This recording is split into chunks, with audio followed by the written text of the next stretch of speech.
Everyone, आपको कैसे ही hope कि आप लोग अच्छे हो। तो फ्रेंड्स, क्या सरकार कर सकती है किसी भी निजी जमीन का अधिग्रहण? जानिए पूरा नियम, पूरी जानकारी बताऊंगा। लेकिन उससे पहले अगर आप मेरे चैनल पर नए, अब तक आपने मेरे चैनल को सब्सक्राइब नहीं किया तो प्लीज चैनल को सब्सक्राइब कीजिए और बेल आइकन प्रेस करना, ताकि जो भी ऐसे लेटेस्ट अपडेट हो सबसे पहले नोटिफिकेशन आपको वीडियो को बिना देर किए शुरू करते हैं। मैं बता दूं कि जमीन अधिग्रहण करने के लिए सरकार को कई नियमों का पालन करना पड़ता है। हाल ही में आए कोलकाता सुप्रीम कोर्ट ने निजी संपत्ति को अधिकृत करने के लिए नगर निगम की अपील खारिज कर दी। आज हम आपको बताते हैं कि किन किन नियमों को पालन करके सरकार जो निजी जमीन है संपत्ति का अधिग्रहण करती है।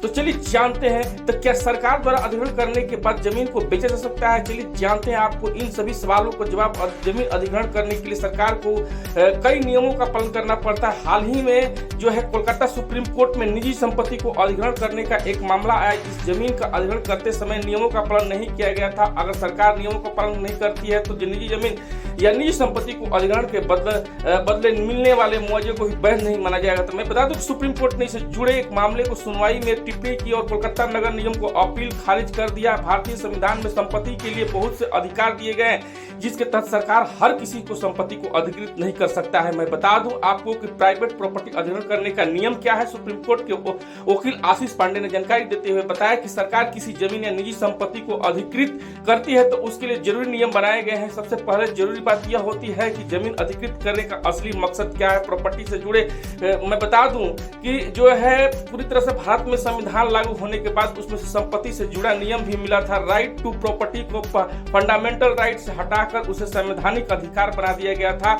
यह 44वें अमेंडमेंट के बाद हुआ। इसमें आर्टिकल 301 के तहत सरकार बिना किसी कानूनी नियम के किसी की संपत्ति को अधिकृत नहीं कर सकती है। कितने प्रतिशत मालिकों होगी रजामंदी? तो अगर किसी निजी संपत्ति को सार्वजनिक इस्तेमाल के लिए अधिकृत किया जाता है तो उसके लिए 70% मालिकों को रजामंदी जरूरी होती है। प्राइवेट पार्टनरशिप के जमीन के मालिकों को 80% रजामंदी होती है। अगर मैं बता दूं कि मुआवजा किया जाए तो निजी संपत्ति को मालिक जमीन देने से मना नहीं कर सकता। अगर जमीन का कहीं गलत इस्तेमाल हो रहा है तो वो मुद्दा उठा सकता है।